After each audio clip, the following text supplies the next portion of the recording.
Chapter 13. As we exited the Bee in the Barrel, I silently thanked myself for making the day and night cycle exactly the same as our own. It became clear, after my fifth pint of mead, that the human limitations of becoming tired and drunk were just as they were back at home.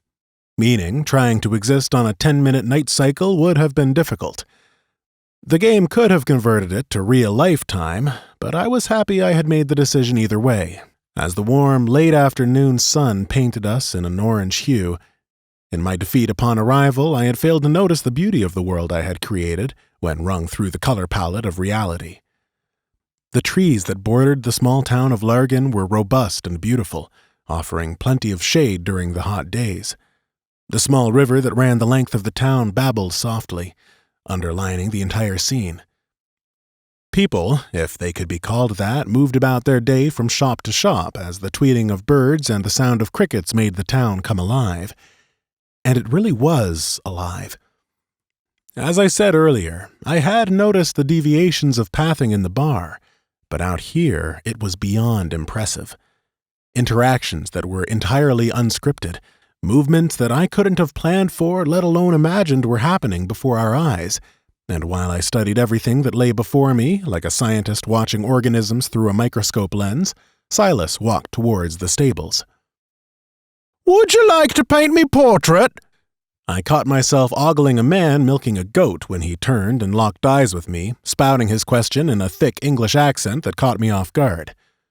No, sorry. Enjoy," I said nervously and headed towards the stables.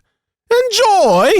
he said out loud as I ran past him and stopped to walk alongside Silas, who was rifling through his sack with purpose. He retrieved a handful of gold and looked towards the stable owner, who was leaning against the dull wood of the barn, chewing on a thick strand of wheat. My head was on a swivel, looking around at all there was to see, and glancing at the angry man who had brushed me off before turning back to Silas. "I don't remember programming them to be so angry," I said, more to myself than to him. As I spoke, I saw the gold he had in his satchel. It was nearly 100 pieces of shiny gold that glinted in the sunlight. "How many quests have you done?" I said, loud enough for a passing woman to scowl. "None," he said. "I've only sold things." For a moment I considered what he meant. The game was populated with hundreds of thousands of objects. Cheese, apples, bread, arrows, spoons, even wood could be sold, and most of the barrels that lined the streets had a randomly assigned integer that would grant any number of these objects and more. Some barrels would maybe have 10 apples, another maybe a bunch of arrows, and all of these could be sold to a vendor. Silas, you're a genius," I said, a bit taken aback. "I've sold everything I could. However, the vendor in town only has 100 gold and carry weight is real." And I knew exactly what he meant. In a video game, your carry weight, as in the amount of stuff you can carry, is nothing more than a number. But in here, the sacks were not infinite. I could stash 1,000 apples in this small satchel, no matter my carry weight. "Fair enough. Great job, Silas," I said as we stopped in front of the stables. Silas handed half the coins to the stable owner, who was about to accept when I interjected. "Oh, hold on a second," I said, much to the stable owner's irritation. I turned to Silas and whispered, "Does persuasion work like in the game?" I asked, remembering that I had built Rador with a relatively high charisma score. Silas shrugged an innocent "I don't know" back at me.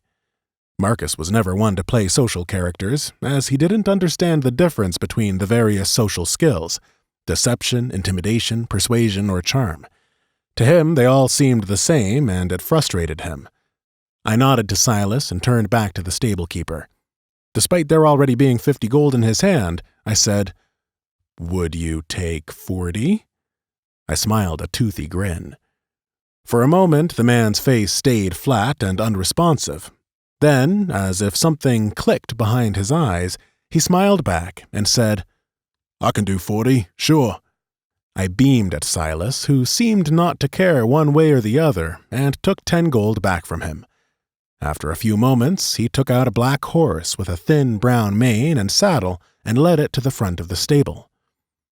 She's gorgeous," I said in awe as Silas approached and mounted her.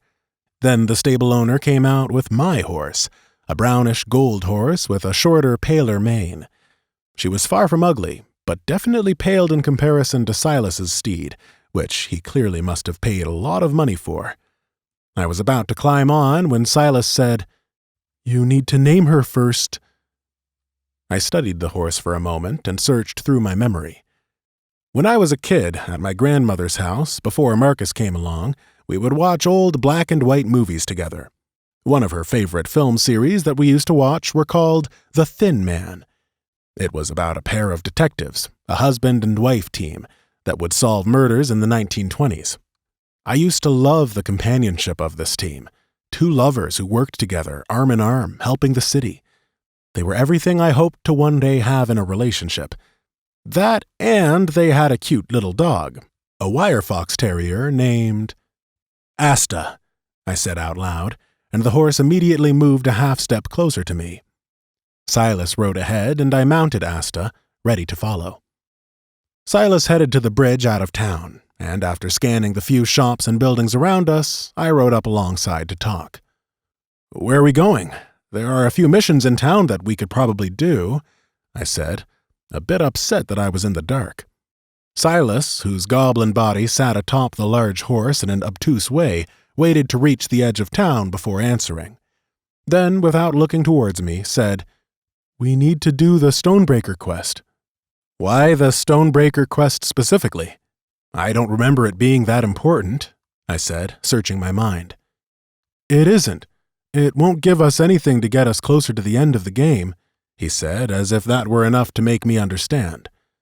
I waited for him to connect the dots for me, and after a long pause, almost frustrated, he said, "It will give us 3 diamond garnets, 200 gold, and the Staff of Antioch." It clicked in my head an embarrassing amount of time later. Even if we wanted to do the main story quest right now, it would be impossible for a number of reasons. The first and foremost being that we haven't actually done enough in-game to trigger the initial quest line. I wrote the game so that you can poke around a bit before the game forces you to start on the main storyline. The initial hook adventures are closed and end without leading into the main story, giving you plenty of time to discover the world on your own. Additionally, the main quest line was hard, and if we wanted to try to solve it in any way, shape, or form, we'd need to have better armor, stronger weapons, and a great deal more experience. More than the gold, the Staff of Antioch was valuable because having it started the Deal or No Deal quest line, and that quest had almost 2,000 gold as a reward, enough to set Silas and I up for the entirety of the game. We rode for a while longer as I started to realize the scope of what lay before us, and it made me excited. I could never fully move past the concern I had for the people of the world. Whether they were merely saved on my PC or deleted altogether, I wouldn't allow myself to consider. But opposite that fear was the understanding that I was in my game, that my brother and I were in the fantasy world of my dreams, a world created from my imagination, and it was stunning. All of this is to say that it was difficult not to get excited at the possibilities that lay before us as we cut off the path and headed towards Mandrill's cave, the start of the Stonebreaker quest.